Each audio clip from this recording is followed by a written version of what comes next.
जैनेन्द्र कुमार 1905 से 1988। जैनेन्द्र कुमार हिंदी साहित्य के विशिष्ट कलाकार हैं। इन्होंने जीवन की आंतरिक गहराई को अभिव्यक्ति दी है। हिंदी में दर्शन, मनोविज्ञान, अध्यात्म एवं भाव निष्ठा को कला चेतना के साथ संपृक्त करने का श्रेय जैनेन्द्र को प्राप्त है। ये गंभीर विचारक एवं समर्पित कलाकार हैं। लेखक ने व्यापक सामाजिक जीवन को अपने उपन्यासों का विषय न बनाकर व्यक्तिगत मानस की शंकाओं, उलझनों एवं गुत्थियों का चित्रण किया है। इनके उपन्यासों की कहानी अधिकतर एक परिवार की कहानी होती है तथा वे शहर की गली और कोठरी की सभ्यता में ही सिमटकर व्यक्तिगत पात्रों की मानसिक गहराइयों में प्रवेश करने की कोशिश करते हैं। जैनेन्द्र की अगर कोई त्रुटि है तो यह है कि वे अपने पात्रों को पहेली बनाकर छोड़ देते हैं तथा पाठक उस मनोवैज्ञानिक पहेली को सुलझाने के असफल प्रयत्न में उलझा रहता है। इन्होंने हिंदी उपन्यास को असंदिग्ध रूप से नई दिशा प्रदान की एवं उपन्यास को सामाजिक यथार्थ ही नहीं, मनोवैज्ञानिक यथार्थ के क्षेत्र में भी प्रवेश करने की राह सुझाई। इस प्रकार इन्हें हिंदी में मनोवैज्ञानिक उपन्यासों की परंपरा का पुरस्कर्ता माना जाता है। वस्तुतः इन्होंने हिंदी उपन्यास को एक नए शिल्प और नई भाषा से समृद्ध किया। सादगी इनकी भाषा की भी विशेषता है, परंतु वह प्रेमचंद की भाषा की सादगी से भिन्न है। जैनेन्द्र की भाषा स्वगतालाप अथवा खुद से या बहुत हुआ तो किसी आत्मीय से चुप चुप कर की जाने वाली बातचीत की भाषा है। इसलिए सरल होने पर भी आंतरिक मनोभावों को व्यक्त करने की उनमें अद्भुत क्षमता है। इसमें संदेह नहीं कि हिंदी उपन्यास को जैनेन्द्र की देन महत्वपूर्ण है। प्रेमचंद के बाद इन्होंने ही हिंदी उपन्यास को विशेष व्यक्तित्व प्रदान किया। जैनेन्द्र के उपन्यासों का मूल विषय काम कीड़ा एवं अहम समर्पण है तथा अधिकतर इनके उपन्यासों में स्त्री पात्र जो है नायिका प्रधान है। जैनेन्द्र को भारत सरकार के द्वारा 1970 में पद्म भूषण पुरस्कार प्रदान किया गया। इनके प्रमुख उपन्यास हैं परख, सुनीता, त्यागपत्र, कल्याणी, सुखदा, विवर्त, व्यतीत, जयवर्धन, मुक्तिबोध, अनंतर, अनाम स्वामी, तपोभूमि, नीलमणि, दर्शाक। परख, सुनीता, त्यागपत्र, कल्याणी, सुखदा, विवर्त, व्यतीत, जयवर्धन, मुक्तिबोध, अनंतर, अनाम स्वामी, तपोभूमि, नीलमणि, दर्शाक। सबसे पहले लेते हैं परख 1929। परख जो है विवाह एवं प्रेम की समस्या का चित्रण है। प्रमुख पात्र हैं परख के सत्यधन जो शिक्षित एवं आदर्शवादी युवक है, कट्टो जो विधवा बाला है, बिहारी जो कि सत्यधन का मित्र है, गरिमा बिहारी की बहन है। अब है परख 1929 में प्रकाशित की कुछ संक्षेप में कहानी। सत्यधन जो इस उपन्यास का पात्र है एक शिक्षित है किंतु शांति प्रिय, आडंबर विहीन जीवन में विश्वास करने वाला आदर्शवादी युवक है। वह अपनी जमींदारी के एक गांव में आकर रहने लगता है। कट्टो उसी के गांव की एक विधवा बाला है। वह पढ़ने के लिए सत्यधन के पास आती है। दोनों के बीच अनुराग का सूत्र संगठित होने लगता है। बिहारी जो है सत्यधन का मित्र है। वह गरिमा जो बिहारी की बहन है। बिहारी के पिता गरिमा का विवाह जो है वो सत्यधन से करना चाहते हैं। सत्यधन के प्रति लेकिन जो सत्यधन के प्रति कट्टो की जो प्रीति है वो गहरी है। इस गहराई की अनुभूति से प्रभावित होकर कट्टो अपने आप को सधवा मानकर श्रृंगार की सामग्री खरीद लेती है। बुद्धि से प्रेरित होकर सत्यधन गरिमा से विवाह कर लेता है।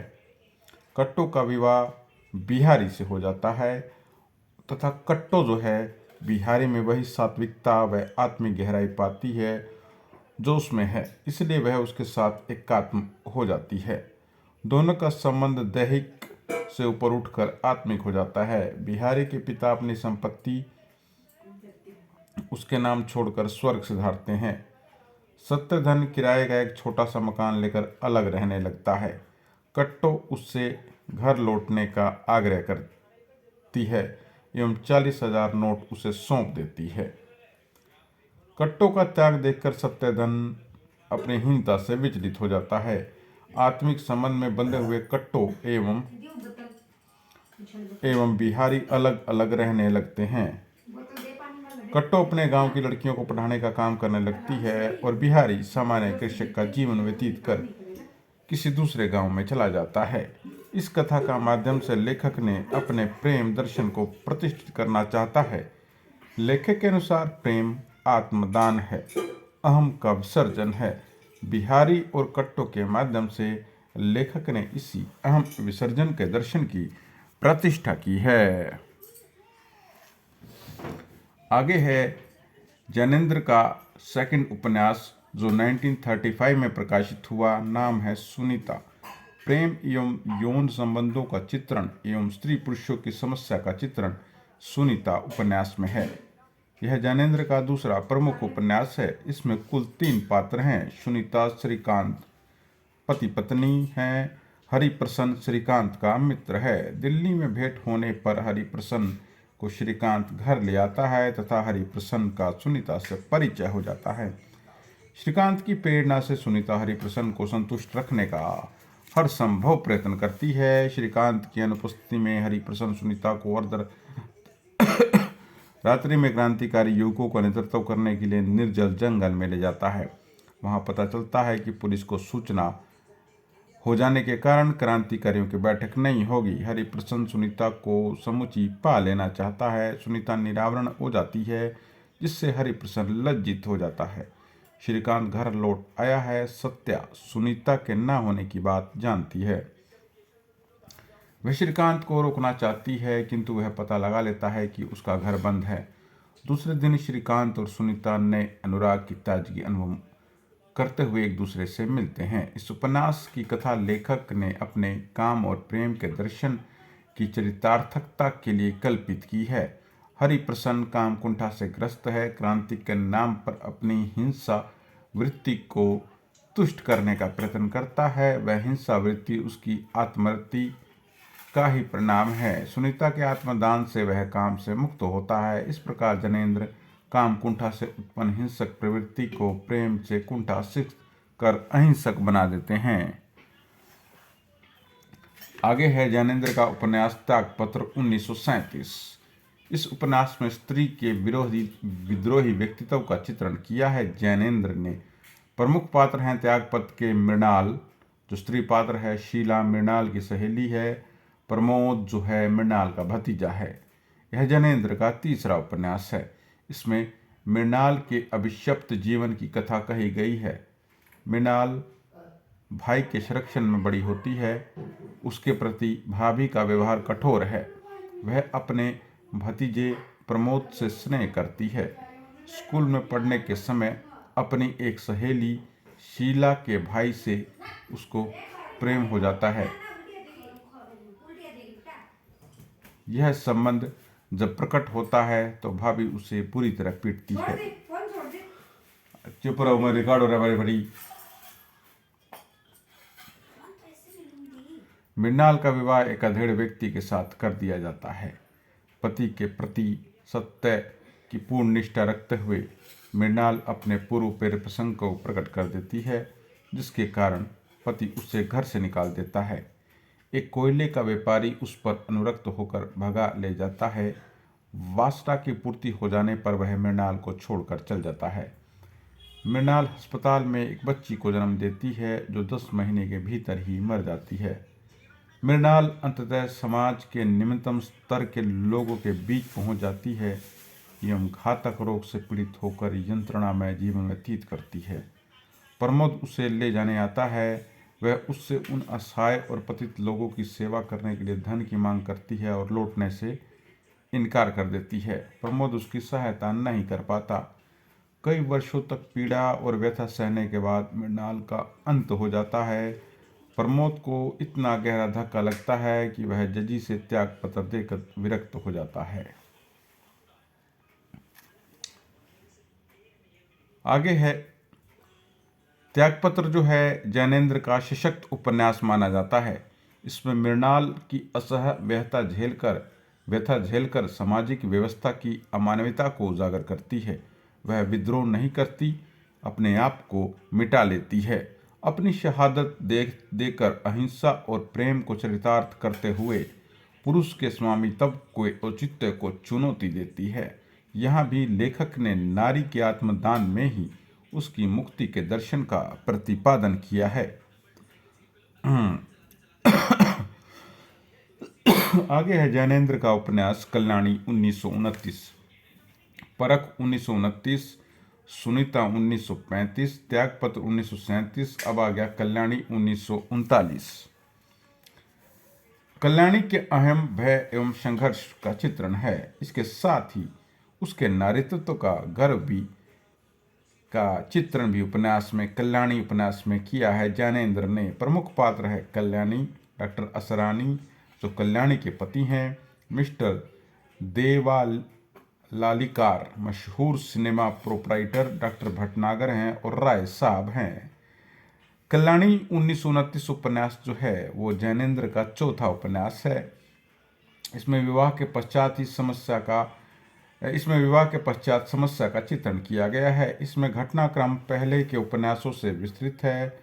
कल्याणी की मित्रता जिस प्रभावशाली व्यक्ति से होती है वह अपरांत का प्रीमियर है, किंतु कल्याणी का विवाह डॉक्टर असरानी से हो जाता है।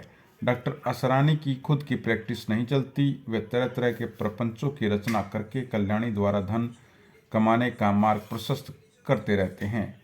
कल्याणी के भीतर से पति की घृणा करती है, किंतु ऊपर से निभाती है।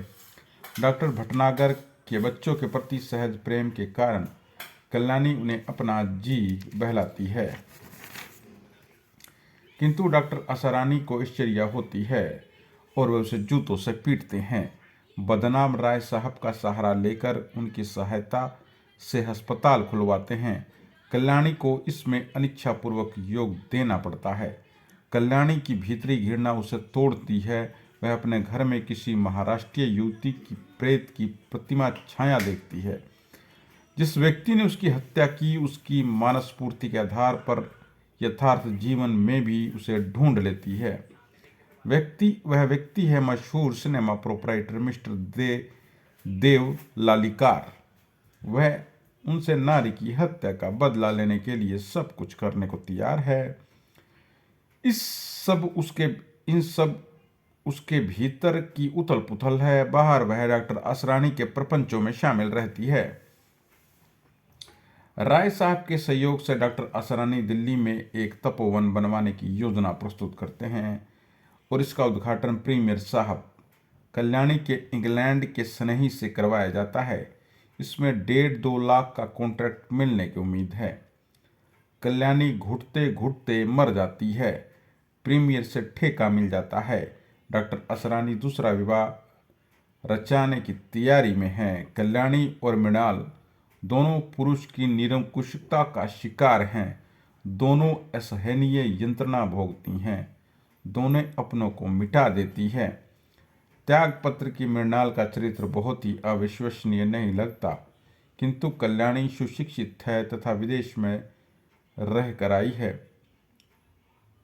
उसका परिस्थितियों में दबाव में निरंतर दबते पिसते जाना अविश्वसनीय लगता है। अब है जैनेन्द्र का अगला उपन्यास सुखदा 1952। सुखदा में एक कुंठी स्त्री की गाथा, पत्नी एवं प्रेसी की उलझन चित्रित है। प्रमुख पात्र है सुखदा। श्रीकांत सुखदा का पति है। हरीश क्रांतिकारी है तथा श्रीकांत का मित्र है एवं लाल ये भी क्रांतिकारी है। सुखदा 1952 उपन्यास में पुनः क्रांतिकारी जीवन को कथा का आधार बनाया गया है। सुखदा एक संपन्न घराने की लड़की है। उसका विवाह जो है वो श्रीकांत से होता है, जो आर्थिक दृष्टि से समृद्ध नहीं है। यह वैषम्य पति पत्नी में दूरी उत्पन्न करता है। हरीश क्रांतिकारी श्रीकांत का मित्र है। सुखदा पति से हटकर सार्वजनिक जीवन में आती है और उसका संपर्क जो है हरीश से होता है। हरीश के ही स्थान पर एक दिन उसे लाल मिलता है जो भी क्रांतिकारी है। लाल सुखदा पर अनुरक्त है। कांत समय समय पर जो सहायता सुखदा के गहने बेचकर हरीश को देते हैं वह सब लाल जो है सुखदा को लौटा देता है। लाल के प्रति दल वालों की धारणा अच्छी नहीं है। उस पर सुखदा पर आसक्त होने का आरोप लगाया जाता है। लाल जापान जाने का निश्चय करता है। हरीश सुखदा को आदेश देता है कि वह लाल को अपने प्रेम में बांधकर बचा ले, अन्यथा उसका प्राण दंड निश्चित है। लाल सुखदा को छोड़कर चला जाता है। हरीश दल भंग कर देता है तथा हरीश के आग्रह पर श्रीकांत उसे पुलिस के हवाले कर उसको पकड़वाने के निमित्त घोषित 5,000 इनाम ले लेता है। पति के इस कार्य से सुखदा को ठेस पहुंचती है। वह अपनी मां के साथ रहने लगती है। अंत में क्षयग्रस्त होकर अस्पताल पहुंच जाती है। इस उपन्यास में भी एक प्रकार से प्रेम की पीड़ा का दर्शन प्रतिपादित है। पत्नी के प्रेम के बल पर पाना चाहता है। वह पत्नी के प्रेमी के सहज भाव से है अपने को पीड़ित करता है क्योंकि प्रेम की पीड़ा पवित्र है। आगे है विवर्त 1953। सुखदा के बाद आ गया विवर्त। जीवन की कुंठाओं के बीच रास्ता बनाने हुए एक संघर्षशील मानव का चित्रण में विवर्त में किया गया है। विवर्त के प्रमुख पात्र है भुवन मोहिनी, रिटायर जज की लड़की है। नरेश चंद्र बैरिस्टर तथा भुवन मोहिनी का पति जितेंद्र है, क्रांतिकारी है। फिर है व्यतीत 1953 में नायक जयंत की आसक्ति, नायिका अनीता का अपराध बोध एवं नायक के द्वारा अपराध बोध का निराकरण तथा कथा नायिका की व्यवस्था का चित्रण है। आगे है जयवर्धन। इस उपन्यास में व्यक्ति और शासन के मध्य द्वंद्व का चित्रण किया है जैनेन्द्र ने। फिर है मुक्तिबोध 1965। कर्म में आसक्ति रखने का संदेश। इस उपन्यास पर इनको 1966 में साहित्य का अकादमी पुरस्कार मिला था, मुक्तिबोध पर। फिर अनंतर है 1968, अनाम स्वामी 1974 और फिर दर्शाक है 1985। दर्शाक उपन्यास में विवाह, विच्छेद एवं स्त्री के जीवन की विडंबना का चित्रण है। स्मरणीय पंक्ति है अनाम स्वामी ने परख को सुनीता से त्याग कर कल्याणी को जयवर्धन से मुक्त कराया। अनाम स्वामी ने। तो ये हो गया परख, सुनीता, त्यागपत्र, कल्याणी, सुखदा, विवर्त, व्यतीत, जयवर्धन, मुक्तिबोध, अनंत, अनाम स्वामी, तपोभूमि, नीलमणि, दर्शाक।